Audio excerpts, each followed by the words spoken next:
things at once. Recordings lend themselves well to repetition. At the apex, after deciding about rhythm, determine which is the first and which is the second heart sound. This is best done by noting the relative length of the interval between the first and second heart sounds, and the interval between the second sound and the next first sound.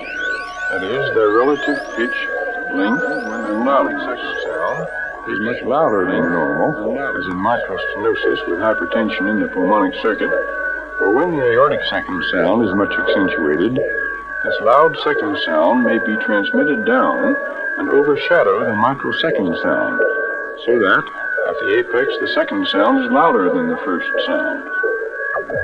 Wow! Inhale. Blow it out. Boy, does that ever get the blood circulating.